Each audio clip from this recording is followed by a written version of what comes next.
Indicators show Bitcoin bulls gaining momentum here as we kick off the month of May. That's a good sign for at least those of us who are still bullish on this market. Probably not such a good sign for anybody who is in a short right now. Hey guys, it's Keith Allen. We're going to climb into this and talk about, we're going to talk about the indicators that are pointing to this bullishness here, because it's not just one. There are several.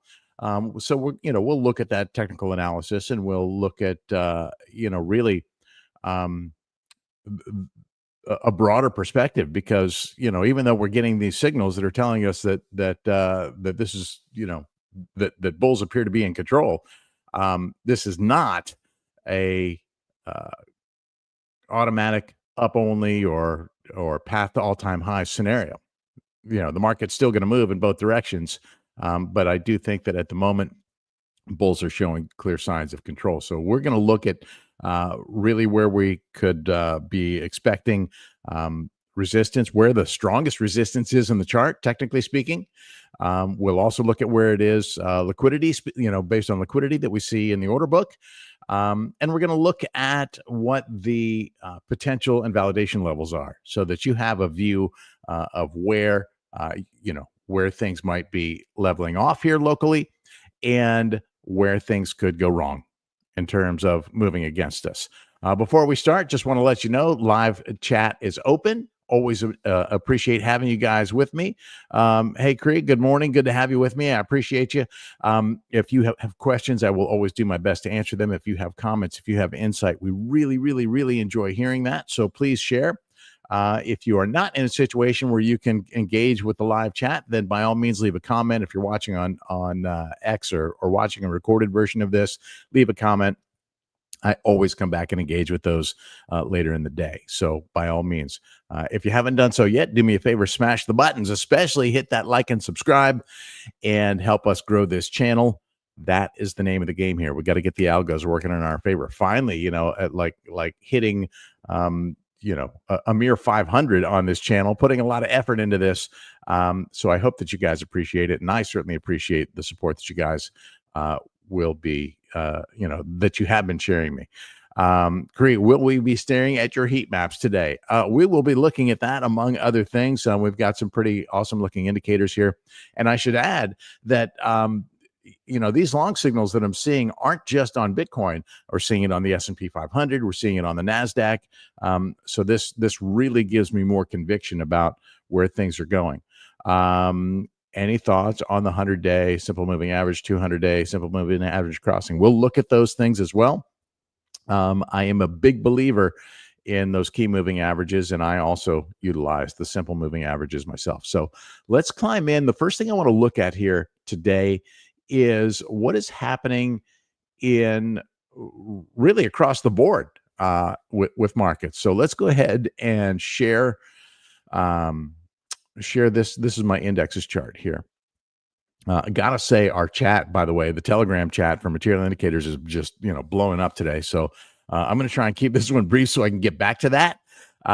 If you haven't joined that yet, there's a link in the description here in the video, and also on the X channel to get into that. It's definitely a great place to share and gain insights and to learn. So by all means, join us. It's free.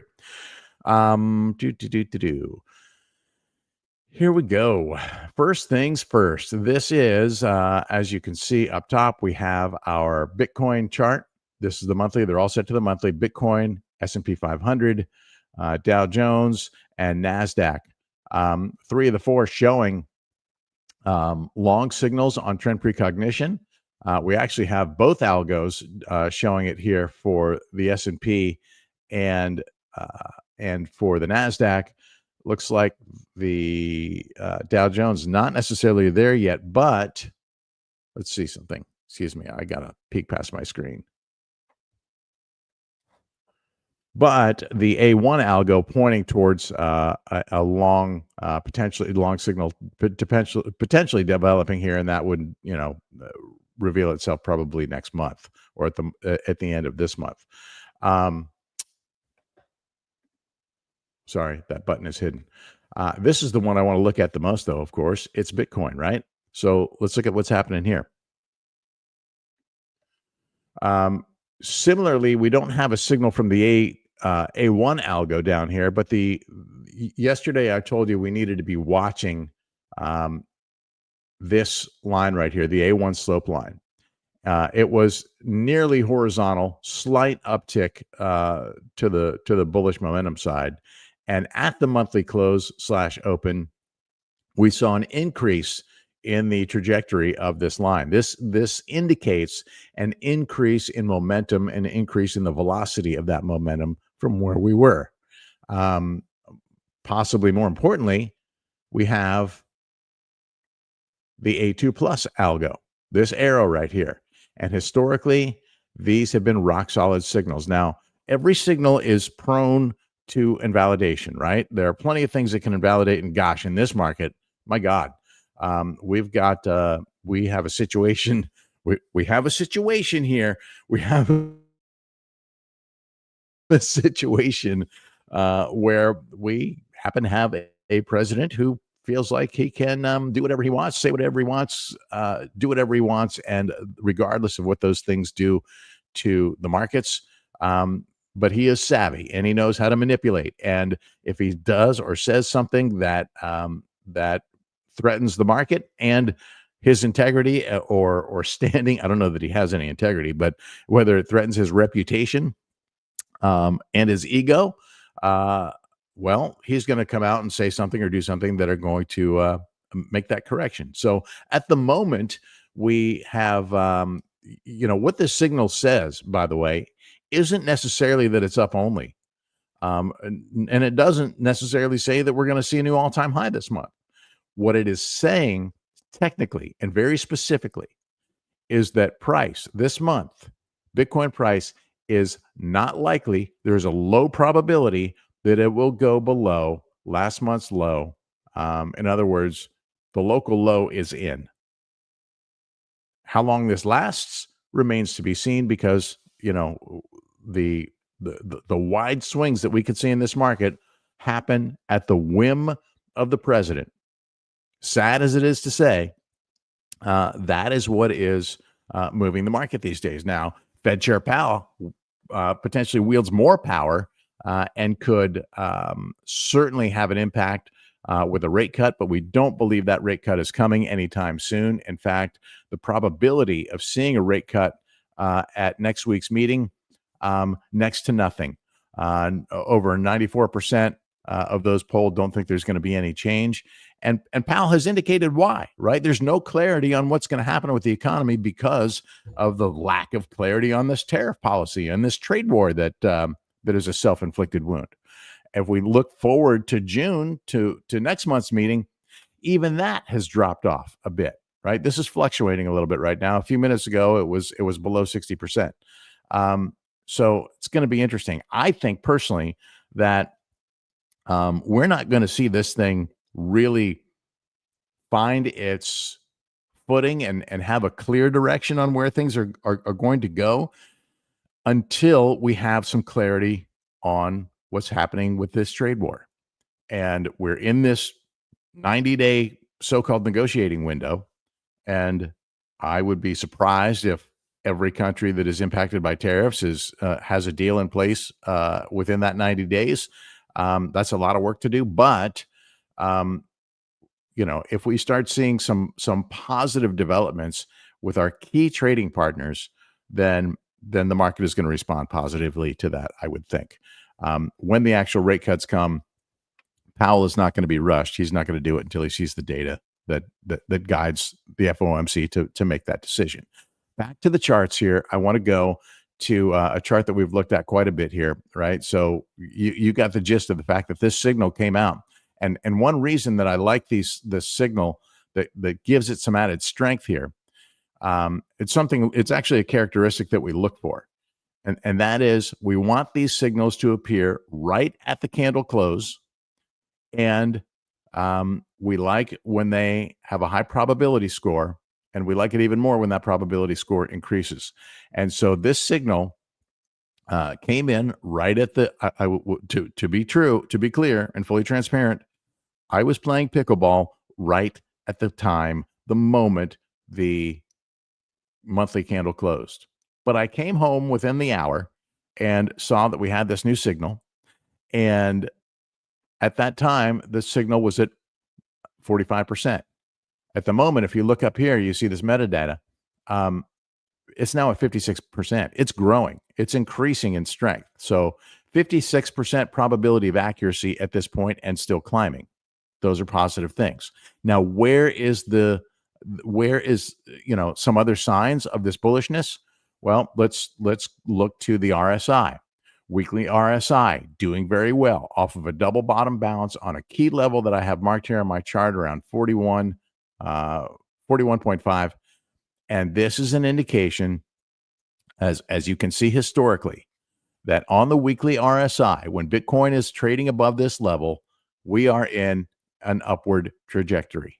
All right. There are dips within that trajectory, but the overall macro stays intact. And as you can see, here's our macro line from back in 2024, September 2023 and through 24, showing you that, yes, we did test this. We did have a brief breakdown, but we bounced off the 50-week moving average, and we're back in play here. Now, Cree had asked what my thoughts were on these key moving averages. For me, I watched the 21, the 50, the 100, and the 200. Those are my key moving averages. So I think he's talking about the daily, right? So let's see what we have here forming on the daily. Okay, so look at what's happening here. We have a situation where the green 21, right? These were all wound up in death crosses from back in February when we saw this big breakdown, right? And so we got this golden cross between the 21 and the 50, and we now have the 21 eyeing up the 100 and the 200-day moving averages, but the 100 and 200 look like they could potentially death cross, while the 21 is going to golden cross. Okay, death cross bad, golden cross good if you're a bull. And so what I would say to that is these are all lagging indicators, and it's going to take time for these to move out of this trajectory.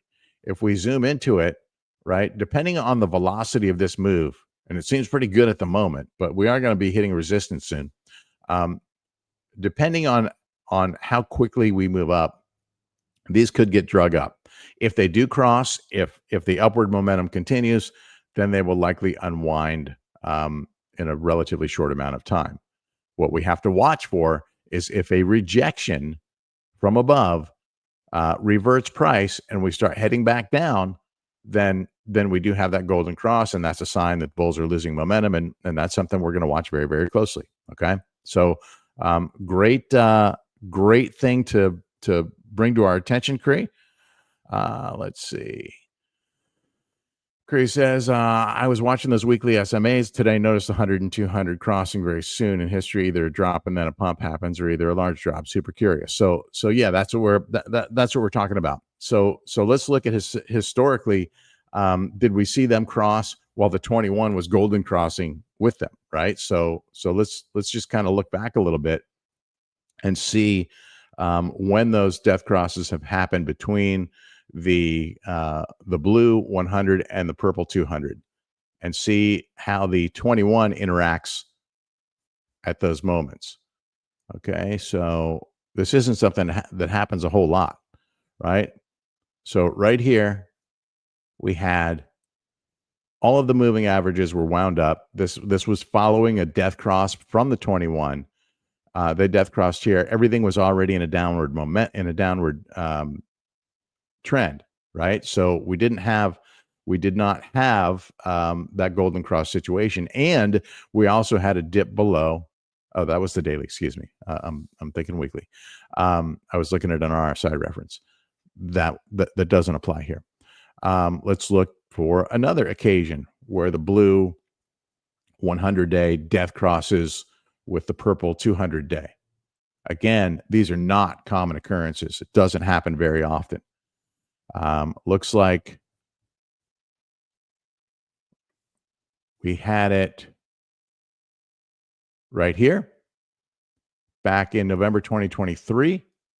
And we also had the golden crosses prior to that, right? The green golden crossed with the 50, and then both golden crossed with the 200 and the 100, and then ultimately they unwound. So we could be looking at something like this here. Let's see if we can find another one.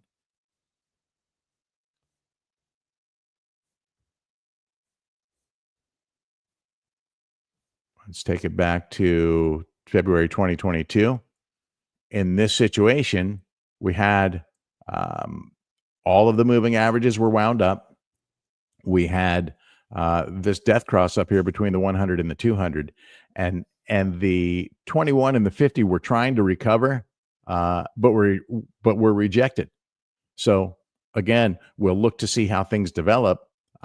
If the trend continues, if price action continues upward north, as they say, then if we do see those two, if we do see the 100 and the 200 wind up, they likely won't stay wound for very, very long, or death crossed for very, very long. Here's another one here. Back in July 2021, again, all of the moving averages were death crossed at this point.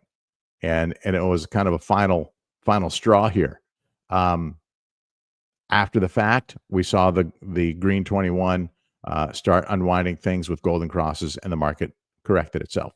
And that took us, incidentally, from the mid-cycle top in 2021 to the all-time high in 2021. So I think you get the gist of things here. I hope that answers your. Let's see. I think that answers your question.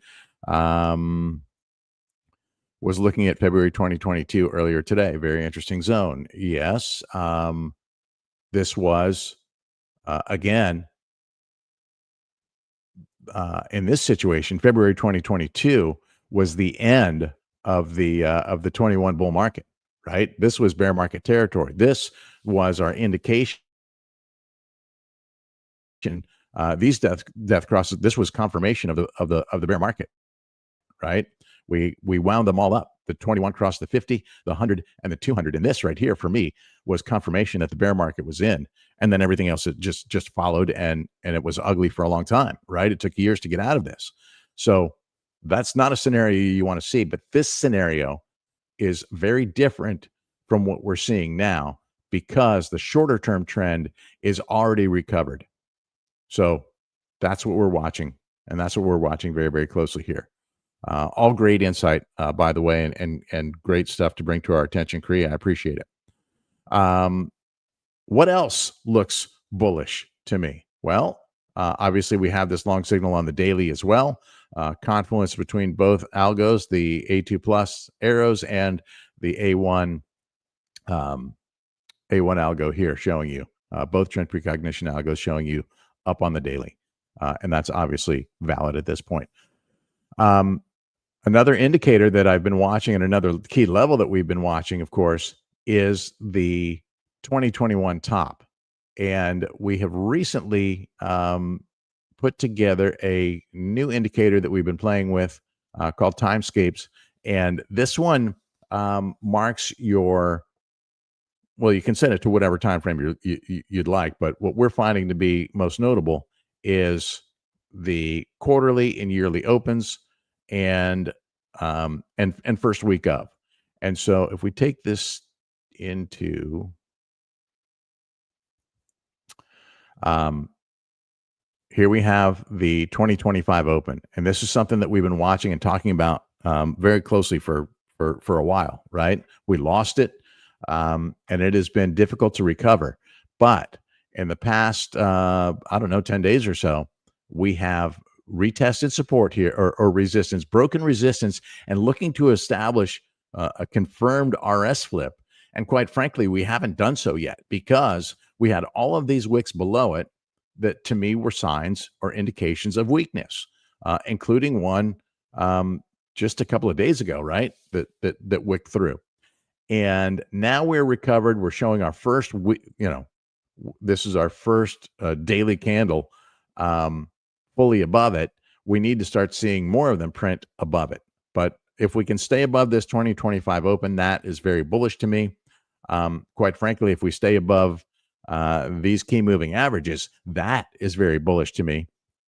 And of course, the unwinding, the golden crosses that are pending, I think are going to carry more strength and momentum than a potential death cross between the 100 and 200, unless, of course, we get a hard rejection from here.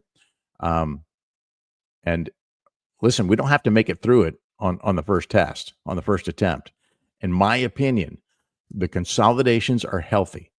And not only do I want to consolidate before we break above the 98K level, I want to consolidate above the 98K level and really take a concentrated effort at 100K.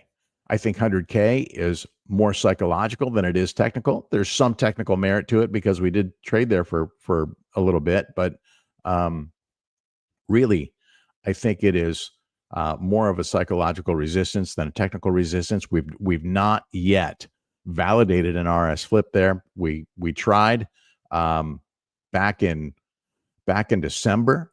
We engaged with that level quite a few times, and we broke down. We went and revisited it back in January, and we again broke down. This was the end of the Trump pump, if you will, that started on election day back here, November 5th. Boom, boom, boom, boom, boom. Bit of a breakdown, inauguration day, and then what a surprise. Inauguration day marked a local top. If we can reclaim this level, right? We get above that 98K level that I just showed you. And why is 98K important? Well, I showed you there was a time-based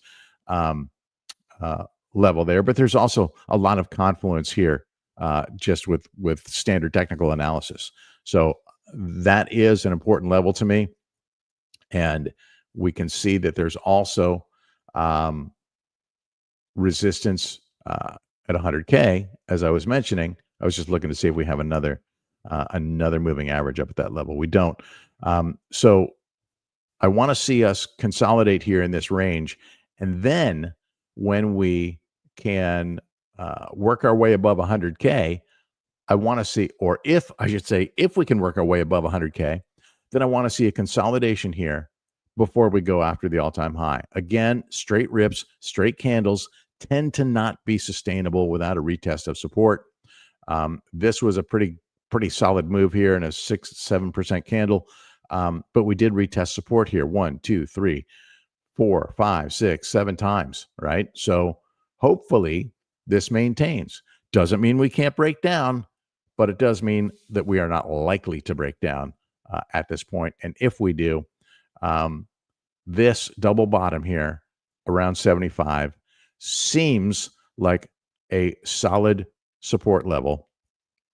And quite frankly, I'd be surprised if we went that low because there's so much technical support between these key moving averages and the trend line here at this level.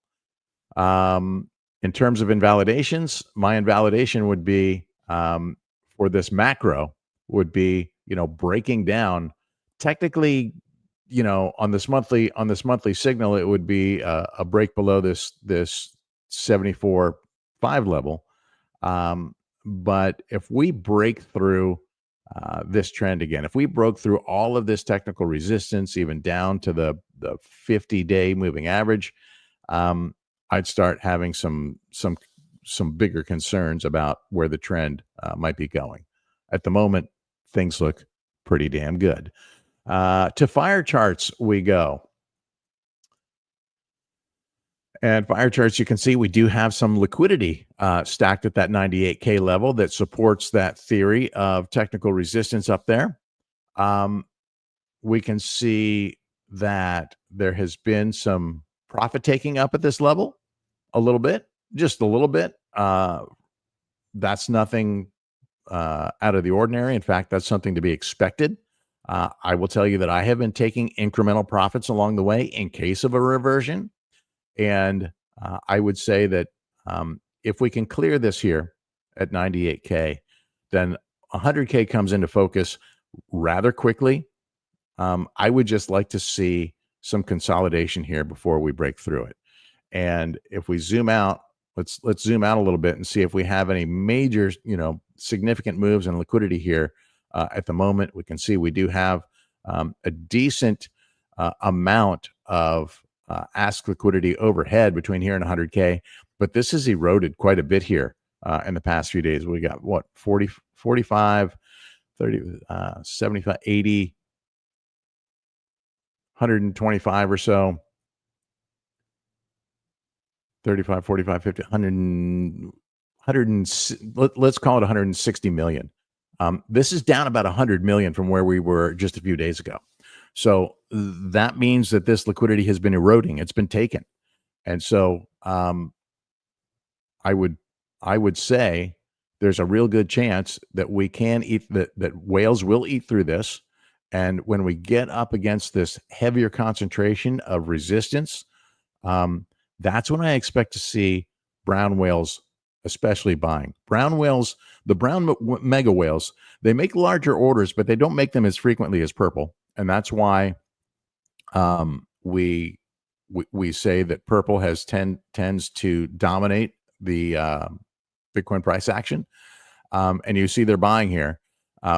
Brown has sold a little. If we get up to this 98K level where there's, gosh, it's not even a lot. It's like 15 million sitting at that level. If we get up to this wall, I would expect to see brown maybe buy there. If not, we get up to that 100K level. Again, not a ton of liquidity-based resistance there, but brown tends to make those bigger market orders when we get up against liquidity so they don't have any slippage. Positive to see bids moving up with price here, right? And it doesn't take large blocks of liquidity to do that.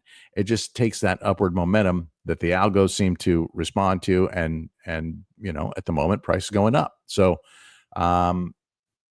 if we take it to the weekly, you can see a pretty decent sized ladder of ask liquidity between here and 100K. Again, expected. I expect profit taking at these levels, and when price dips again, they'll buy back in. So along with what long-term investors are doing, there are traders who are buying dips and selling rips and, trying to shake you out of your Bitcoin. Whether you let that happen or not is up to you. I would tell you that I'm not letting that happen to me. Certainly not at this point. Been working way too long and way too hard to make that to get to where I am, and have a long way to go to get to where I want to be. And I'm not going to get there by getting shaken out with all of this intra-day or even intra-week or even intra-month volatility. I've got two strategies going. One is for trading. One is for holding. And the holding and most of it at this point is holding at this point, because there's so much uncertainty with where the short-term action could go because of the volatility coming out of, quite frankly, the White House. But don't be fooled. This could set up for some good alt opportunities, as we've seen quite a few of them have been pumping lately. If we look at total 3, it's on the rise. USDT dominance is falling. Total 3 dominance on the rise. Bitcoin dominance on the rise. And I don't think Bitcoin dominance is going to look back anytime soon. We're at really looks like, could we actually be in all-time highs for Bitcoin dominance? Well, not all-time highs, because there was a time when we didn't really have a lot of alts. But certainly for the first time in a very long time, since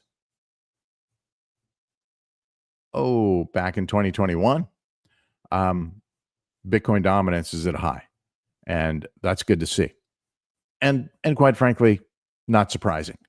So I think I'm giving you quite a few things to look at, and I hope giving you some things to consider as we move in to the month of May. A lot of times we hear people say, sell in May and go away. I'm not doing that at this point. And I could tell you that historically, even that line, that old adage is questionable for me, because we have, yesterday I was doing a little experiment, because we were discussing this in the Telegram group, and I placed arrows on all the Mays. right, to see if they were up months or down months. And in Bitcoin's young history, we actually have 1, 2, 3, 4, 5, 6 down months, 6 downward Mays, 6 red Mays in the last 13 years, and 1, 2, 3, 4, 5, 6, 7, and now what appears to potentially be 8 upward Mays in the 13 years.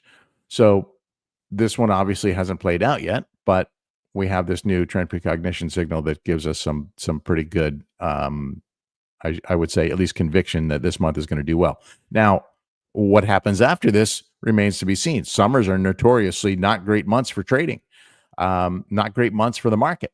So maybe in June we get we start to see things pull back. I think a lot is going to have to do with how this tariff scenario plays out, and when we get some rate cuts coming into the picture. And both of those are very, very closely related. So I think we've got lots to think about, lots to look at, but lots to be bullish on. And for me, I like what I'm seeing in the charts. I like what I'm. Look at this. I just said I expect that brown whales will be buying when we get up into these levels near with heavier concentrations of liquidity, and they're already buying back in. So these are bullish signs to me. There is strong resistance here at 98K. I would say if there is a dip, those dips are opportunities. I would not be short in this situation. But then again, I'm kind of a chicken shit when it comes to shorting, and it's not something that I really like to do. You can see another block of bids holding things up here in this, 96, about 96, 250, 300 level. And as price moves up, I'm going to look to see, are these bids moving higher or are they moving lower? Are they stacking in this range or evaporating in this range? And likewise, what's happening from above? Are they dropping down lower? Or are they going to start laddering higher? And I think that we're going to see them start laddering higher as we will have some resistance and some profit taking here at 100K. And then once, if price can clear 100K, it's going to be much easier to get back to that 105, 106K level because at least at the moment, there's not a lot of ask liquidity blocking the way. Hope that gives you lots to think about and lots to maybe get some relief here if you've been struggling in this market here recently. If you're interested in learning more and engaging more, again, I encourage you to join us in the Telegram community. Links are in the description. And of course, there's also links to get to all the tools as well. It's a big week here, guys, and I like the way things are starting out.